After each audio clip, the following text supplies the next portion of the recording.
Welcome to the Reel Critic Roundtable, where black film critics come to discuss, debate, and have fun. Sometimes we have more fun than other times, but we're really happy to be here today.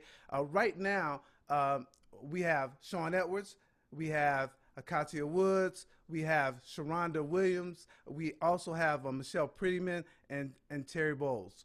Um, but before we talk to them, because I get to go first, I want to talk about something. Well, I want to talk about heroes. I know a little later that we're going to talk particularly about one of our heroes, but last week, Katia and, and Sean, along with Michelle Mercedes Springer, they talked about what we as film critics can contribute to this conversation about social justice and racial awakening.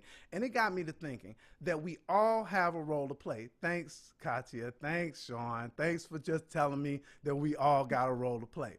But we all have our lane. And while I don't believe in the statement that stay in your lane, I do believe in the statement of master your lane. So since we are multidimensional, we should not shy away from using our skills in various ways. But what we should do is maximize the impact that we can have in our areas of expertise or our circle of influence. So when I look at what many of the athletes are doing, I am really excited about what they're doing today. Because when Kaepernick started, he was basically by himself. Yes, he had some people kind of with him, but as you can see, he is by himself right now because the dude is not in the NFL and he doesn't have a job. So I like what Serena and Venus and Naomi Osaka, Chris Paul, LeBron James, what all of they are doing. And I don't agree with Charles Barkley, who says, I am not a role model. These people are role models. And dare I say, many of them are heroes to other people. I know. You're trying to say heroes? Man, that's a strong word because the heroes should be, our frontline workers, emergency workers, first responders, your mom and your dad. But the reality is our heroes extend beyond that. So I saw a Nike commercial with Serena and Venus, and at the end of the commercial, the quote was, "You saw two sisters trying to win a game. We saw two sisters trying to change it." I just want to say to my colleagues in this industry, thank you for trying to change this industry, working hard, grinding it out, and trying to change this industry. My hat's off to you guys. This is the only time I'm going to say something good about Sean and Katya at the same time. That's it. Katya. No, I think you're right, and I think this week I had an opportunity to share a source with a colleague that I think needed to be in on the conversation.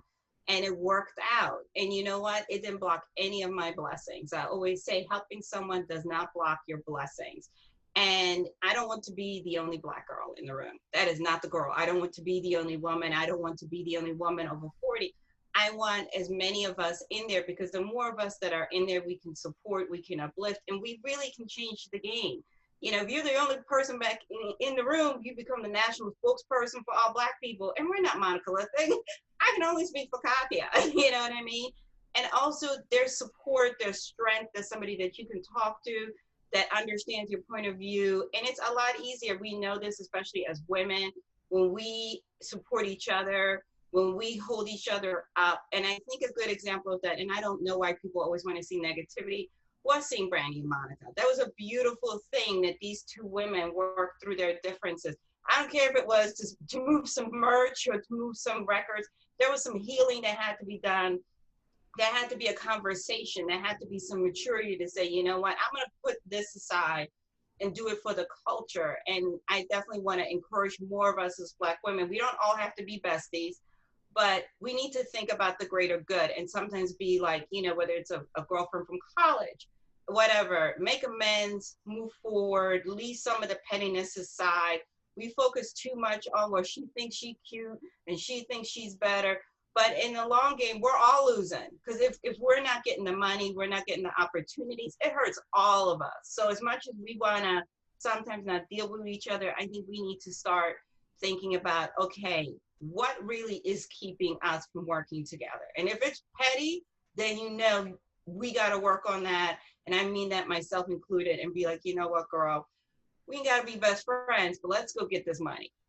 I That's heard it. my opening I heard. statement. All right, Sean. Obviously, Katya didn't introduce, Cup of Soul Oh, show. I'm sorry. Oh, I do. You gave us such a passionate thing.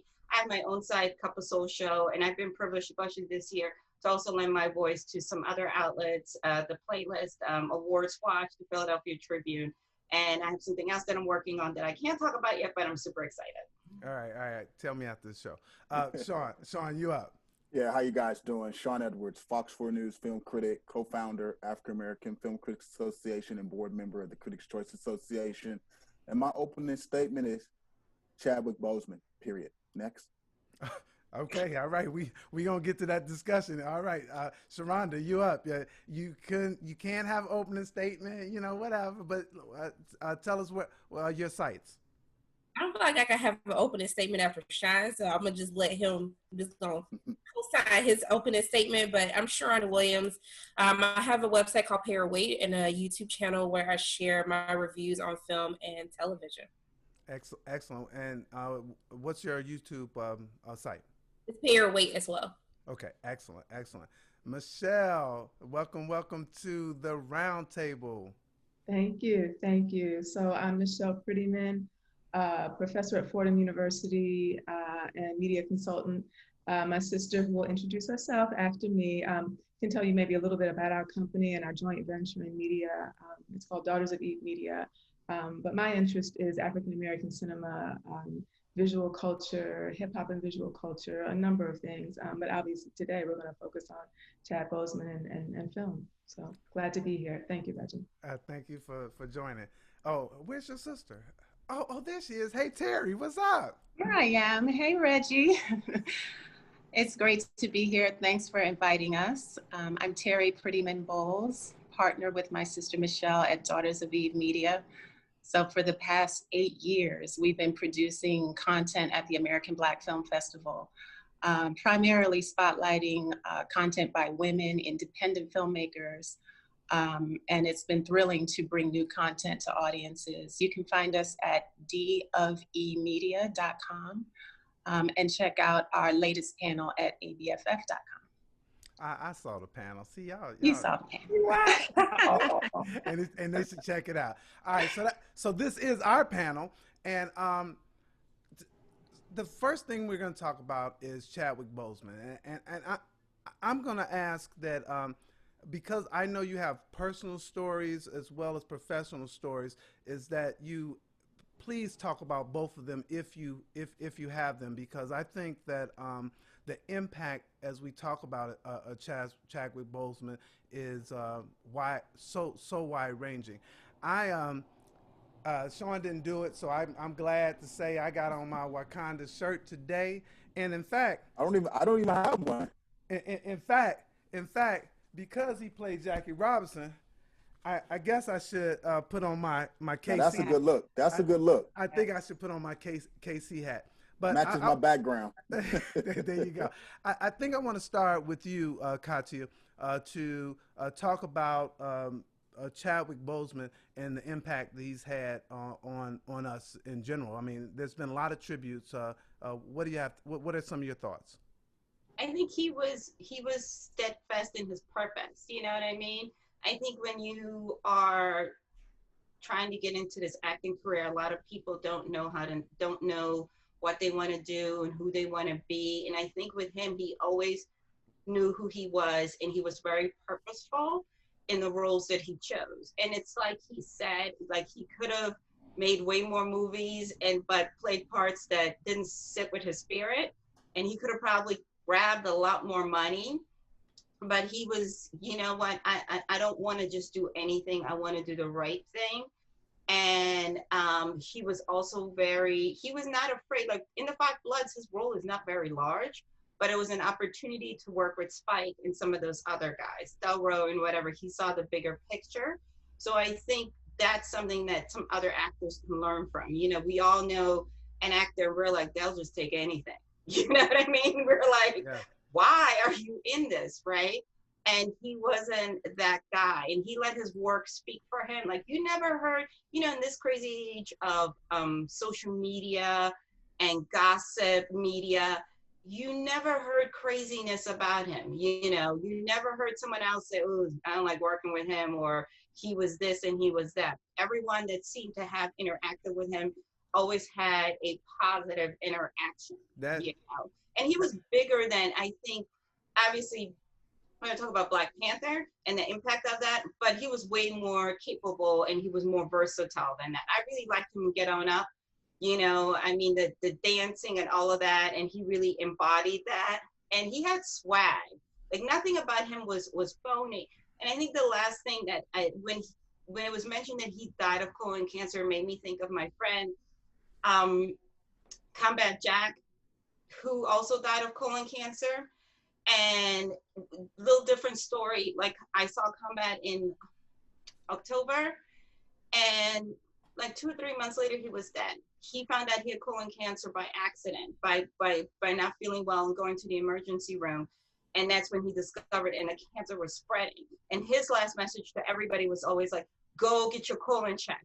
And I hope, if nothing else, we get out of this. Instead of worrying about why didn't he tell people, Black men, go to the doctor, please. Go get yourself checked out. Health is wealth. It's not about masculinity, especially if you have a partner, you have kids.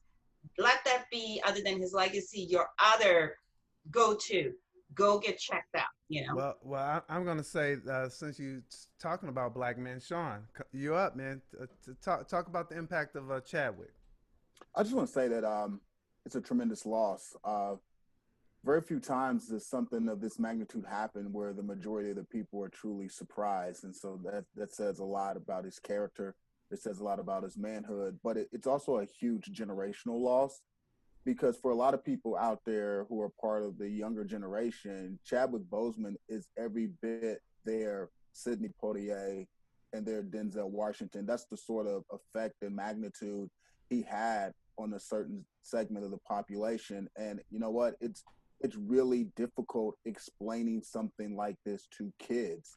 And it's rare that you have a death of this magnitude that affects so many children, not just here in the United States, but around the globe.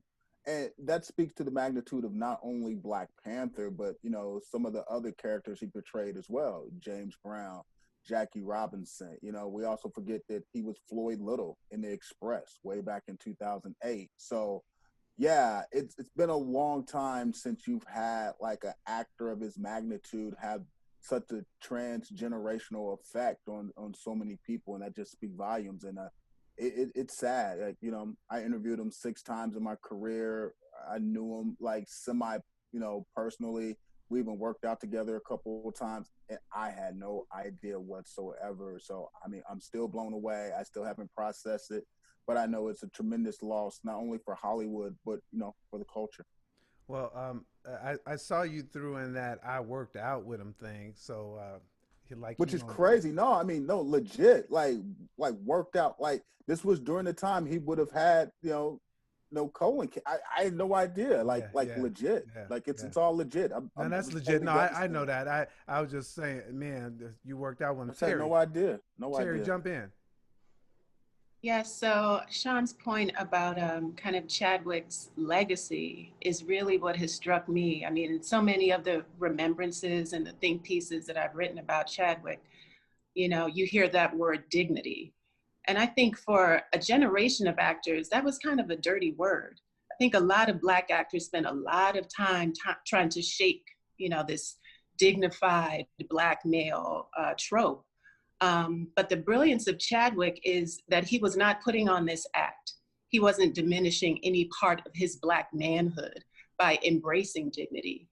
You know, he was obviously a whole agent in his career trajectory. You know, he was occupying full Black manhood in all of these roles and really demanding behind the scenes. Come to find out, you know, we're reading these remembrances his agent and other people are sharing. Come to find out, he was very clear on his pathway, you know, the roles he would and would not portray. So he was an agent. He was not picking up, you know, the crumbs. he was really carving out a pathway for a whole generation of Black actors. It's really sad that this is the way so much attention is being placed on them now. But, you know, now we're seeing really so many people pay attention to this vanguard of Black actors. We have Lakeith, you know, we have, you know, Sterling Brown, we have Daniel Kaluuya, all of these actors, and they're creating these overlapping opportunities for each other, which is really brilliant. So Chadwick's loss is so acutely felt because he seemed at the vanguard of this group. So Terry, it's interesting. I don't think it was lost on the public, though, the stuff that you're talking about full manhood and the roles in which he played. I don't think that it was lost on the public that and that they saw that, because I heard that a lot. So I'm really glad that you talk about it. Sharonda, jump in. Yeah, I mean, this loss just affected me in a different way, you know, just because I just recently lost a close loved one to cancer. And I think, you know, with Chadwick, he was always so delicate and intentional with the roles that he chose to play. And, you know, as everyone's going back and putting their list together of all the films that Chadwick has been a part of, he's always given back to our community or making sure that he shed a light on our past heroes, you know, and even playing this new superhero with Black Panther. You know, a lot of the work that he's been involved with has helped really shape how the industry views Black talent, Black films, and the success that it can have not only on society, but within the box office. And so it's just really sad to see such a young talent like that, to see someone with all the promise in the world, so much more to share, you know, with the world as a whole through his performances, and even with him just as a human being. If you even hear the stories of him trying to help, you know, people live their best lives, you know, physically and mentally and spiritually, to see just the impact that he's not only had on his friends, on his family, but just the world as a whole. It's just really sad. And I really hope that we continue these discussions of how we treat, you know, how we treat our people, how we treat, you know, talent, how we take for granted the physicality of what it takes to become these characters that we love so much and hold so dear to us. And so I hope that, I know that Chadwick's spirit will continue to live on. It will continue to strengthen us, continue to help us grow and just become better people as a whole. Wow, thank you for that. Michelle. Yeah, you know, I want to come back. It's funny that Sean mentioned Sidney Poitier, right? So I found myself thinking about this complexity that Terry also alluded to earlier, that if we think back to someone like a Poitier, who really is obviously the grandfather of all of this, right? And how he had to endure this kind of single narrative about who he was. If you think about the roles he played, we're talking about To Sir with Love, In the Heat of the Night, A Raisin in the Sun, and then later in the 70s pivoted and did all kinds of wild things. We often don't think about the complexity and the nuance of his work. And in his day, he, as Terry sort of pointed out, he was sort of painted with this very broad brush of the noble Negro and that kind of thing, but it really wasn't true. Part of what we were seeing was a man who had the same kind of aura and energy that Chadwick had, that we're all alluding to, that there was this presence that undergirded not just his acting, but the way in which he interfaced with our community and with children who had cancer, which we all saw and just sort of, I think, rocked everybody to see him with kids with cancer in the moment that he is also navigating his own challenges. So just to see that both of these two men use the vehicle of acting, not just for entertainment purposes. As Sharonda just said, I think everybody said, they were very clear about the choices they were making and how those choices would reverberate historically, right? Seeing a much longer game than just my success and how this might affect my career. So it was just really interesting that Sean brought that up, this Poitier reference. And certainly we've got a lineage of men that have followed this sort of brilliant trajectory, whether it's Sam Jackson or Lawrence Fishburne, and of course Denzel and others. But I think what we're all pointing to is this sense of loss and how this moment is compromised by his absence, right? We have many talented young figures on the horizon, and that I think gives us all hope. But in many ways, he was kind of singular in this kind of the way in which he avoided the sheen and the bravado and the sort of luster of celebrity, right? It always seemed to me watching him that he would retreat from that, right? Even if he was on a stage with people or during a press junket, he just retreated in a way into himself in a way that to me it's teachable, but it's instructive. Like we should be learning how to conduct ourselves going forward, seeing how he navigated that space in a world that's just, I think, again, as Kati just said, compromised by social media and that. So I don't know, his life in many ways is instructive. So yeah, it's kind of absolutely. I think he showed you, you know, there are certain actors that are like, I don't understand why I'm not working more, and I don't understand why it's taken so long for people to make space for me in this. And I'm like, you have a hand in how the world sees you. You know, contrary to popular opinion, we control our imaging, we control how people interpret us. You know, what is the saying? People treat you the way you allow them to treat you. And I think Chadwick really lived up to that. He demanded respect. He will not tolerate disrespect, but he did it in a way, in a very classy type of way. People always think you have to be loud and boisterous, but you don't. You can make your point and let people know from the beginning, this is how we're gonna move. And there is no in between. Okay, got you. This is how we move. And that's always what I got from him.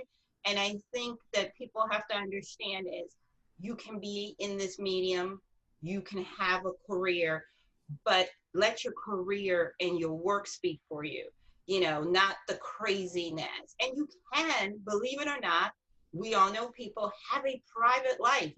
The people around him, class A, kudos for them. I said that in my tweet. I said, I am so glad that it was his people that told us he had passed, not TMZ. Do you know, that says something about also the people around that's very him. special. That's very special. That's super special that he had people around him that loved him enough, that respected him enough.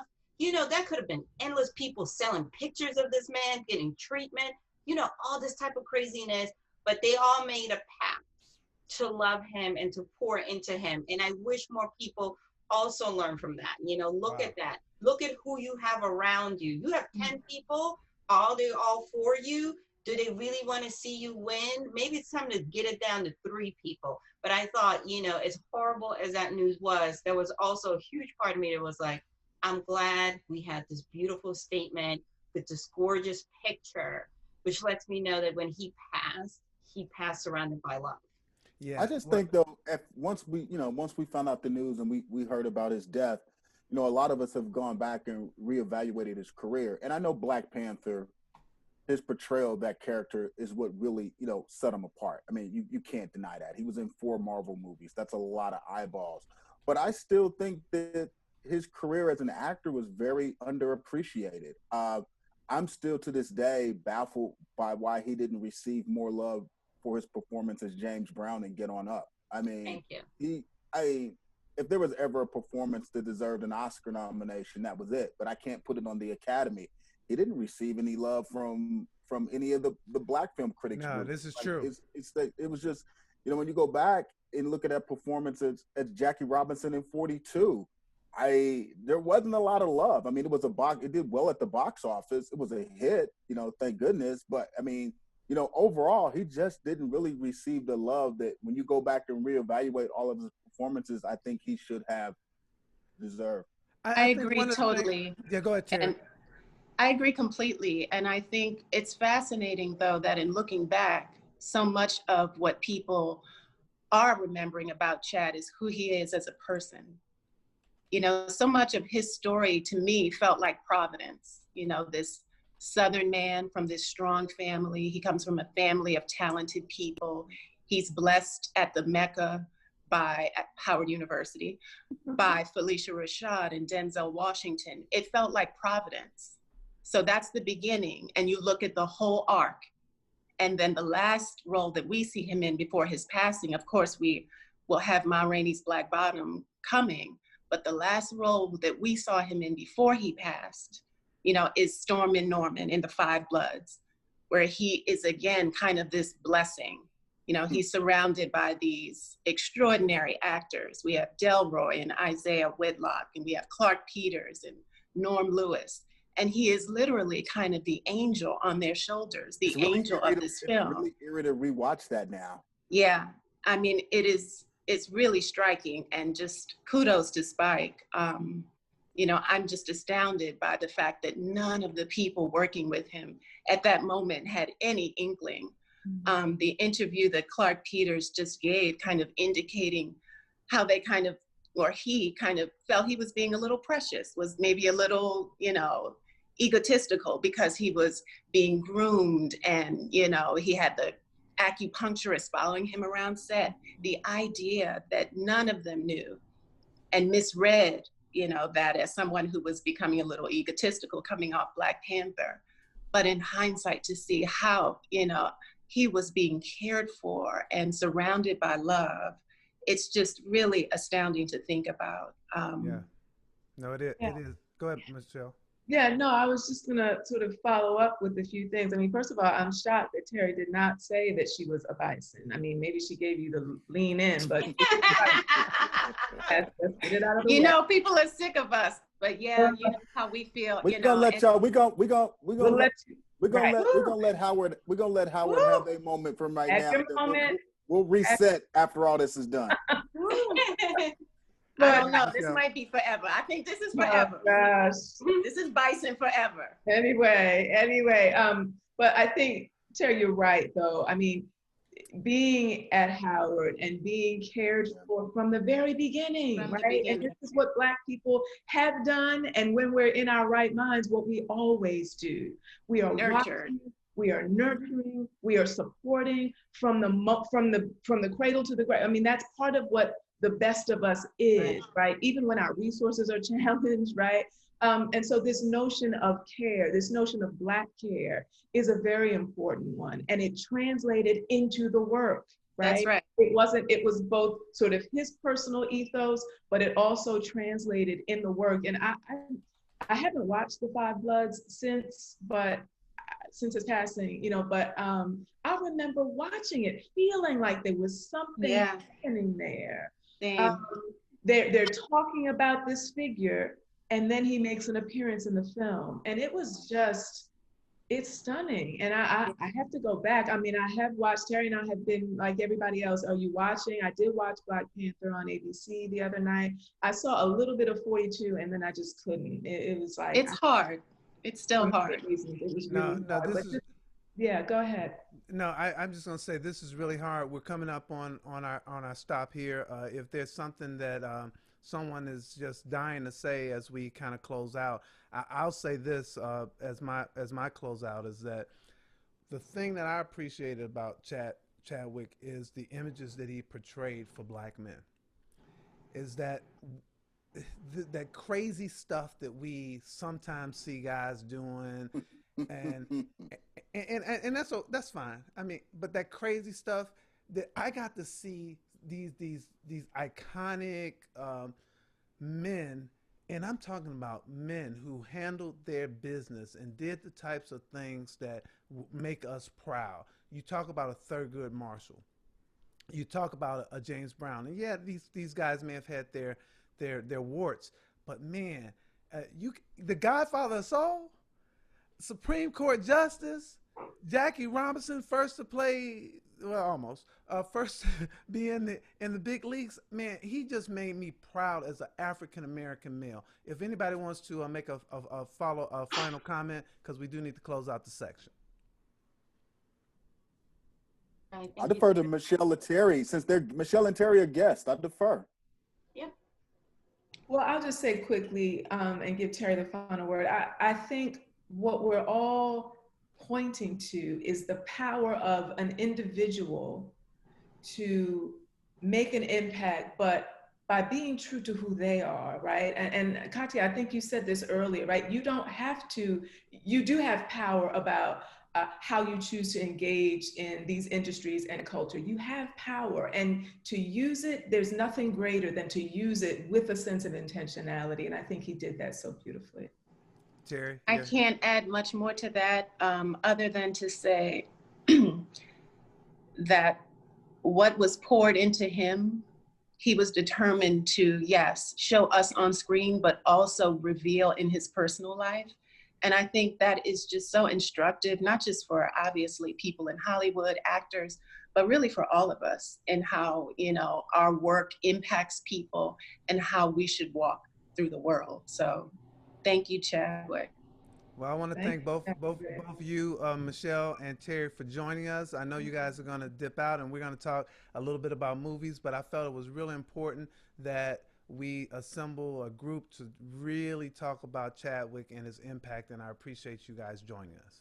Thank you, Reggie. Thank you. So before we get to the movies, I do have to read my book. So excuse me for a second. That was a nice packet. Oh, Sean. Oh, I'm sorry. Did you read the book? Not yet. Not yet. Well, this is what I'm gonna do for you, man. I'm gonna put the book right there. All right. So you can remember. You got to read the book, dude. I read the book. I'm sorry, Sharonda. This is an inside joke. Yeah. But It's I read the book. No, but it's cool. Yeah, it's all good. He knows I read the book. But it anyway, was a nice package, though. It was a nice package. It wasn't very nice. I think it was thoughtful. This is for the personal history of David Copper. Yeah, Yes, and it's personal. Don't worry about it. It goes back to last week. But let's come on, man. We wasted time. Let's talk about this. No problem. It's the most important weekend of the year because it's the intersection of how people watch movies, and we got to figure out what the future of this is going to be, and it's going to be determined this weekend. Absolutely. So we're looking at Tenet. All I have for you is a word. Tenet. It'll open the right doors, some of the wrong ones too.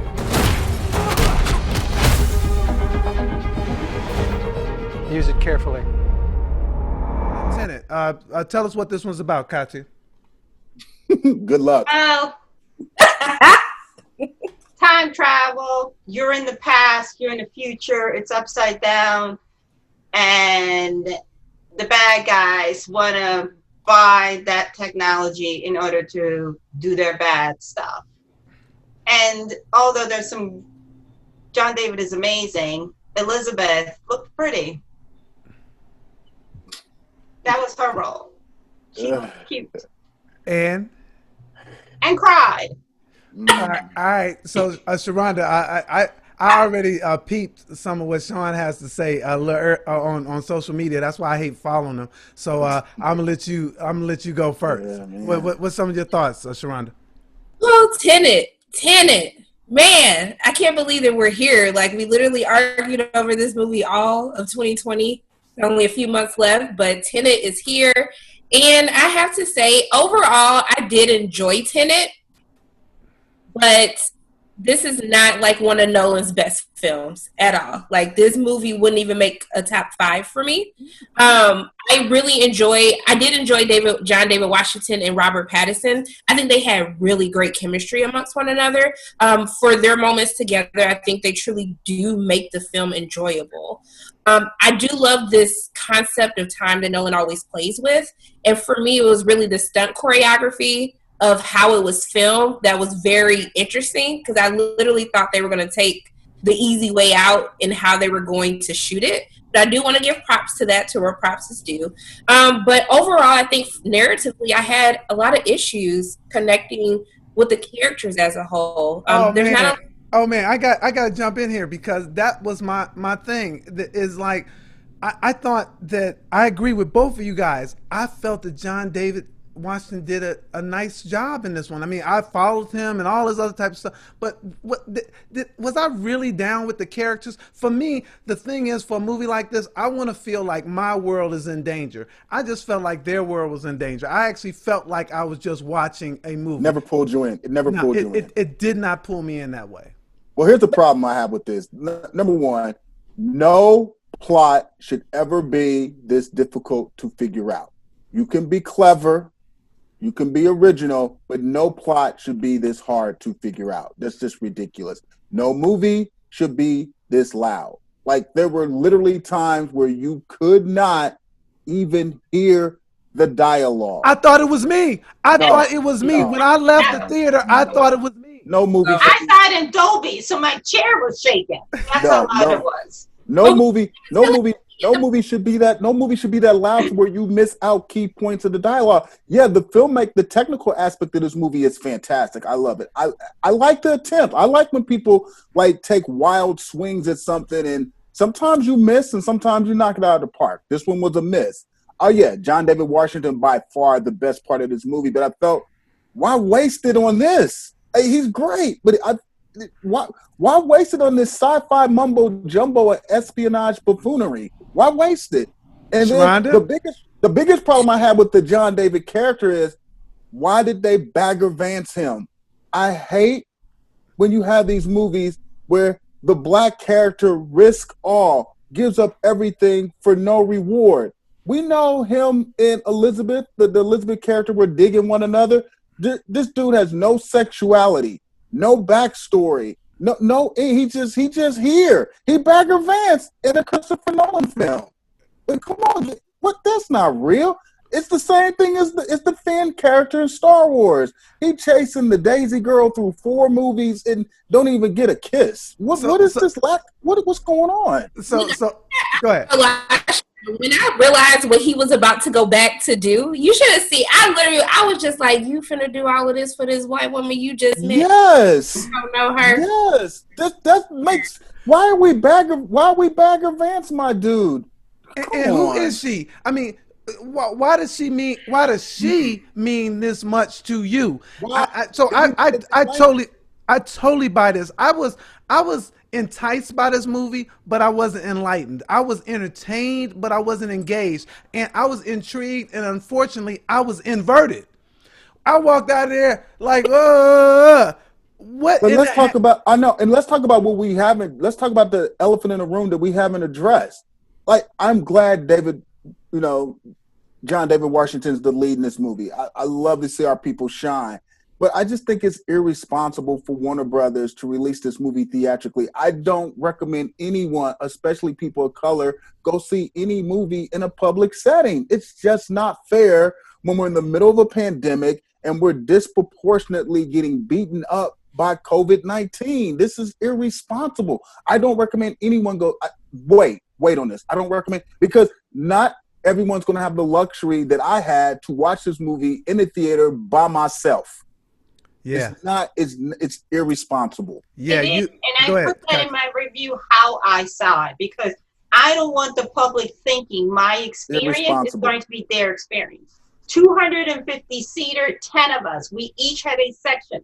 No concessions. No one drank or ate anything. We wore our mask the entire time. Right. Luckily, I am in an area where the film will be coming out in a drive-in, so people have the option that are pressed to see it but don't want to see it in a theater to go see it, and I just posted that link today.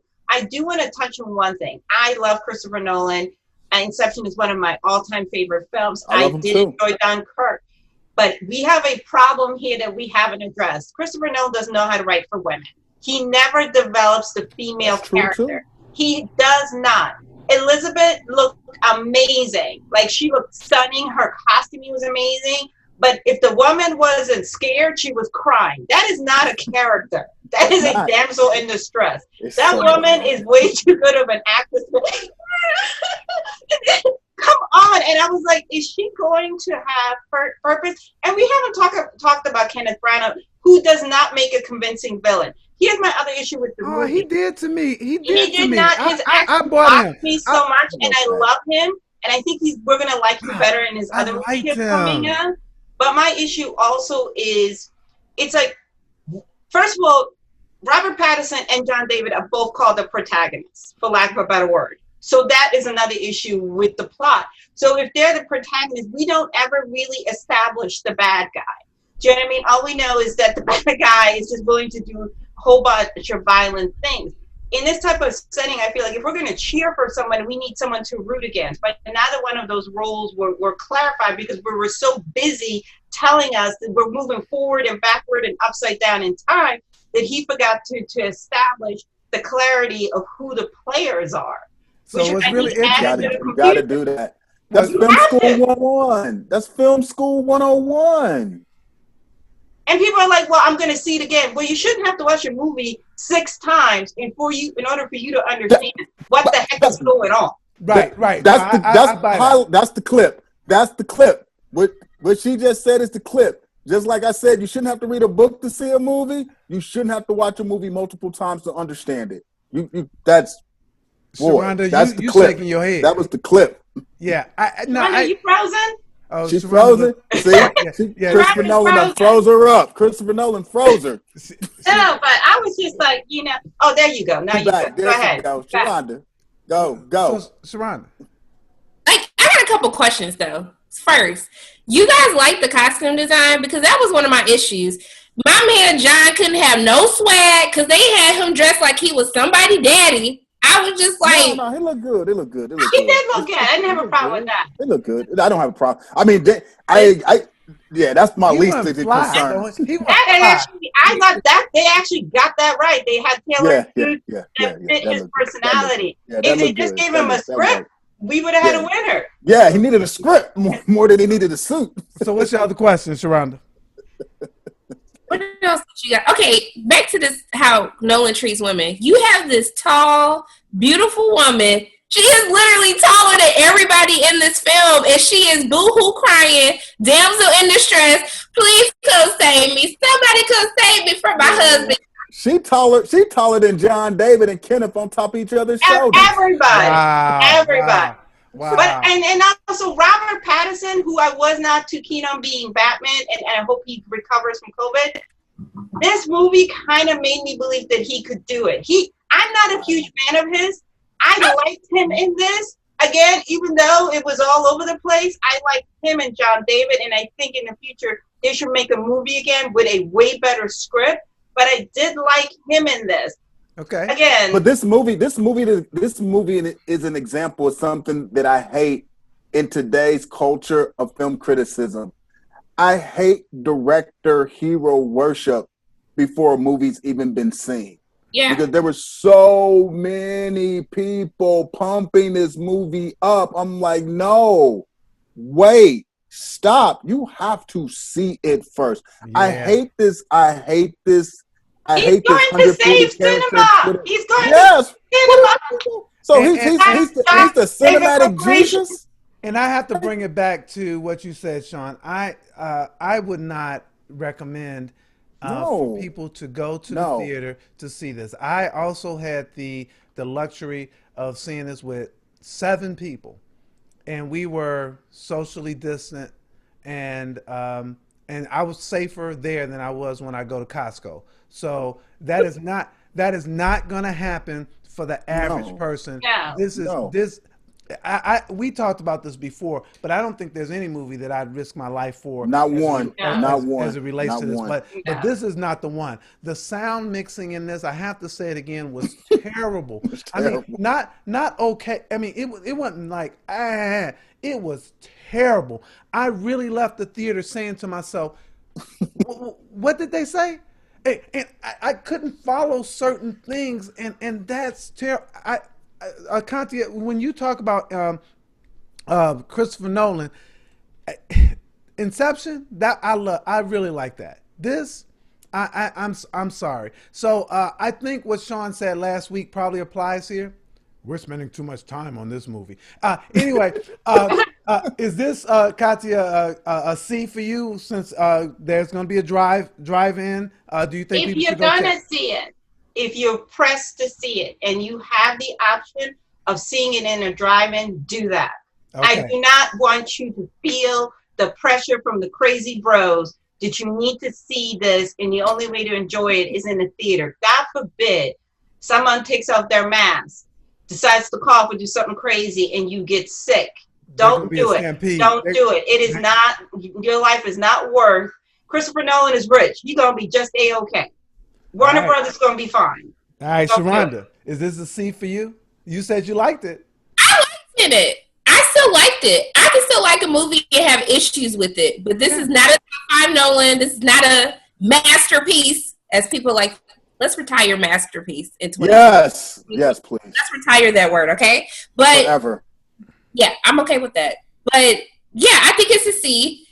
That's your business. If you want to risk your life and go to the movies, if you was gonna do that, that's on you. Okay, but you know, I'm not going to no packed theater though. I know I'm not doing that. But yeah, that's Right. just my piece on This, that. this All right, well, is, I'm gonna send you some money, Sharonda, on PayPal because I'm about to steal your rating system. Wait. There you go. There you go. You got Sean saying wait, and you don't have to. I'm definitely with you too, Sharon, on this one. Wait. Nah. I don't even know if I will say wait. We were sold the bowl wax. I don't even know if I'll say wait for this one. But anyway, we're gonna move into our next movie, and that next movie please. is Mulan. Quiet. Composed, graceful, disciplined. These are the qualities we see in a good wife. These are the qualities we see in Mulan. And Sean, tell us what this one's about. Well, let me start this off this way. I have not been a fan at all of any of the Disney live action remakes. In fact, I've hated most of them. Not with Mulan. I have to give Disney props. They got this one right. I like the attention to detail. The acting was first rate. The cinematography was breathtaking. I like the fact they paid respects to actual Chinese culture. I love the way they cast the film. I'm glad there were no silly songs. I'm glad there wasn't a stupid talking dragon. And this actually is sort of an homage to all those films that have come out of China and pays tribute to those auteurs that have been making incredible, dope movies like this for decades. Mulan blew me away. I liked it a lot. Yeah, I can't hold my excitement. This is my favorite. I love this movie. It pulled on my heartstring. Everything that I would want from this film, and the fact that the message is about female empowerment and not falling for the okie doke.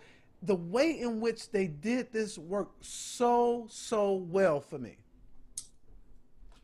I agree. I mean, the number one takeaway I hope that people get is Asian people are not monolithic. Stop calling everybody Chinese. That gets on my nerves like nobody's business.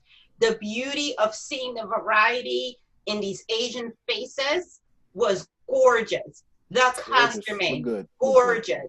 The fight scenes. You know how hard it is to get everybody to move in freaking unison? Like, and widescreen, because you know when somebody moves the wrong way, you gonna catch it. The way they did it. Just you had the older actors that you're familiar with, like Jet Li, to have this young woman, and I know there's some politics around her, but she embodied this. She embodied Mulan. And I agree with you. I love the message, especially for young women. You don't have to be anything other than yourself in order to win. And when you embrace who you are, that's when doors will open. And again, naturally, the fight scenes were great. And I agree with Sean. I hated every one of these live actions. Lion King, I was like, I'm good. I don't want to see no more. But with this one, they got it right. And I thought I was going to miss the music. I didn't. And I sincerely hope, and I also had some thoughts maybe about a non-Asian person directing this. But she wasn't trying to, sometimes where you like, I don't know about this. She paid respect to things. And again, I hope this it makes young Asian boys and girls feel like we did with Black Panther. I think this Halloween, we're going to see a lot of Mulan costumes. I'm going to get one. Absolutely. Yeah. So they're going to make $1 million off. That's $30. Everybody with kids is paying $30 this weekend. So one of the things that Sharonda, I want you to jump in, but one of the things that I really loved is that when we talk about we talked about the prior movie about women and writing a script for women and Christopher Nolan not being able to do that. This character was full. This character was absolutely full, and what they did not do in this film is try to force a love relationship. I was so happy that they didn't try to force a love relationship in this film. Sharonda. So I guess I might be in the semi-minority. I did really enjoy Mulan. I thought that it was fantastic. I like the costume design, the production, the sets that they had in the film, how they really brought this animated world to life. But I do have issues in how the supporting characters are portrayed. I felt as though, from a casting standpoint, you have this great cast, right? You have Jet Li, you have Donnie Yen, you have Lee Gong, who's amazing in this film. But like, you barely get to see a lot of them. You really don't get to see their full potential, what they can do on screen. And actually, for me, I felt as though they could have added an extra 30 minutes in. And if we're not fully sticking to the animated version, we're trying to make this more essential to what history says. I felt that they could have added a lot more action in the film. And honestly, while I was kind of doing research on it, I wish that there were more Asian people behind the camera involved, you know, from the costume design, from a writing standpoint, even with directing. I thought it was a little weird that it wasn't a lot of Asian people involved with getting Mulan to the big screen.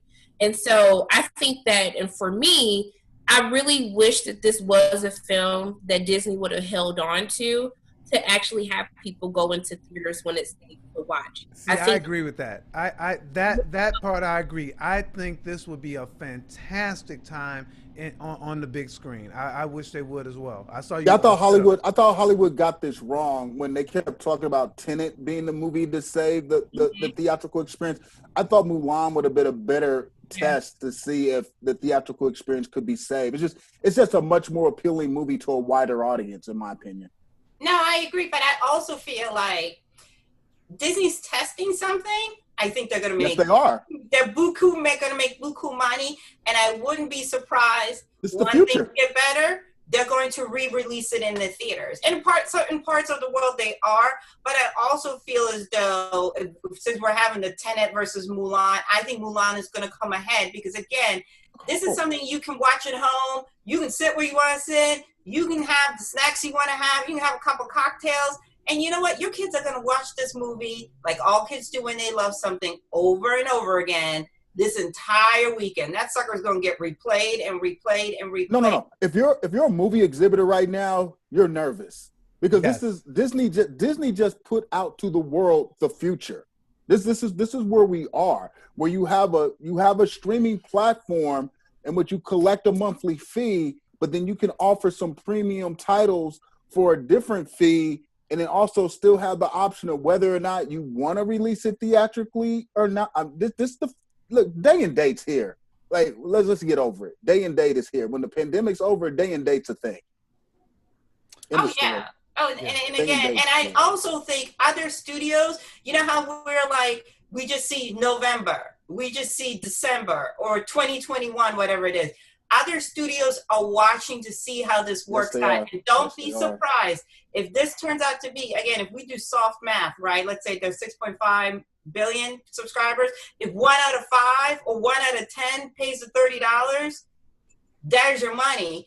And if this works out the way that Disney thinks it's going to work out, don't be surprised if some of these other folks are going, boom, jump in a port. But you know what I think on that, Katya, is I think that just like we talked about when we talked about Hamilton, and I think it was you, Sean, who said it, is that Hamilton is a one of a kind. I know you didn't totally agree with that, Katya, in terms of when we were talking about theater, but I don't think the other studios are going to be able to do some of the stuff that Disney. Well, you can't be with Bill and Ted.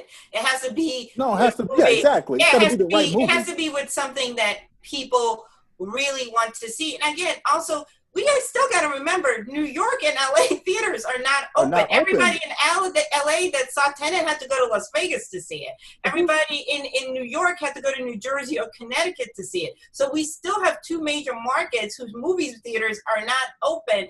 And you can only sit on these movies for so long. And the other uncertainty is we still haven't figured out how to responsibly, handle COVID as a nation. I mean, we still taking 16 days to get test results.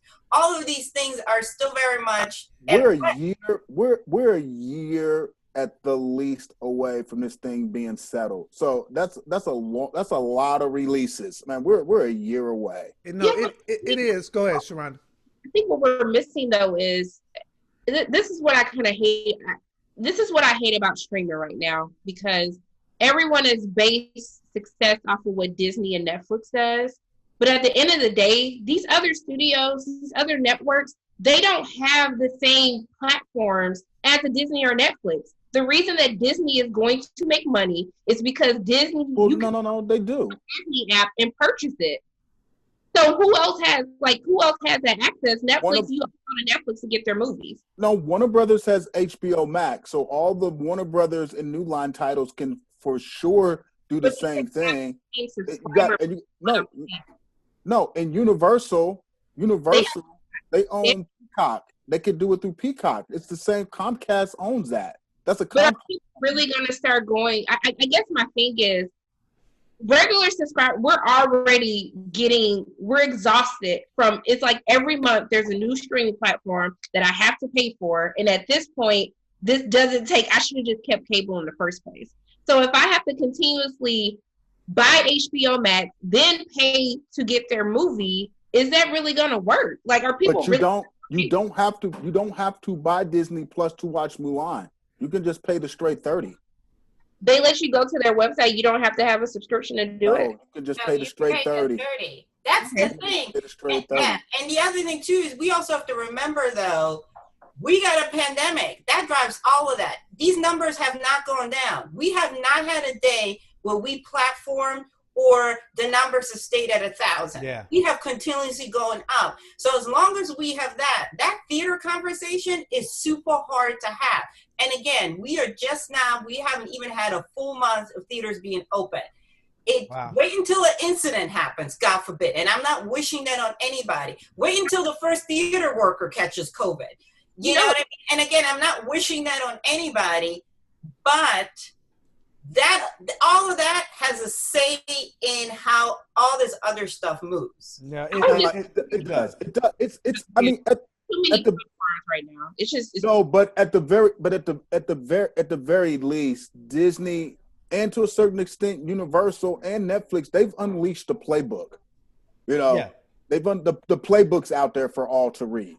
At the very least. I just liken them though, Sean, to the Patriots. You can have a playbook, but you got to have the players. And it's all gonna come down to the title anyway. I mean, Mulan's in an exceptional movie. Like Kathy has said, you can't do that with Bill and Ted or or The High Note or some other mid-tier type movie. We're talking about like Mulan and then what's going to happen in the future with like premium Marvel titles, you like James Bond. If I own the rights to James Bond, I would seriously be considering the Mulan model. Wow. Well, hey guys, that's it. Sharonda, we want to say thanks for joining. My final statement will be. We always have a little final statement. My final statement will be that I had a brother-in-law who passed away actually right in front of me, and everybody would ask him all the time, why were you moving so fast? And because he tried to do all of this stuff, and he's my age, he was my age, and he accomplished so much in that time. It actually makes me feel like a slacker, by the way, but that's a whole other thing. And I think it was because he knew he didn't have that amount of time. And I believe that is probably the same thing for Chadwick Boseman. I think that he maximized his time, and I hope that in some kind of way, somewhere, that I can do the same and maximize mine. That's my final statement. Katya. I can't reiterate this enough. Go to the doctor. I can't, go get yourself checked out. Health is wealth, especially with what's going on with healthcare in this country, make it, I go do my mammogram on my birthday. I'm never going to forget my birthday. It's not sexy. It's not fun, but I'm here. And I think it's really that's the other takeaway that we need to have the discussion on, which is to take care of your health. You know, think about the people that have access to health care, and it's still a struggle for them. Now think about us regular people. We need to be diligent. We need to encourage each other. Black men need to encourage each other. Hey, brother, did you go get your screening? You're over 50. You know, you have this in your family. That's a conversation that men need to have with other men. It doesn't demasculate you. It doesn't make you weak. If anything, it shows love for one another. That's my closing statement. I'm going to go with you, Sharonda. Just be kind to one another. Just be kind to one another and put positivity out into the world, because you truly never know what somebody's going through. And just make sure you have good interactions with everyone you come in contact with. Sean, bringing up the rear.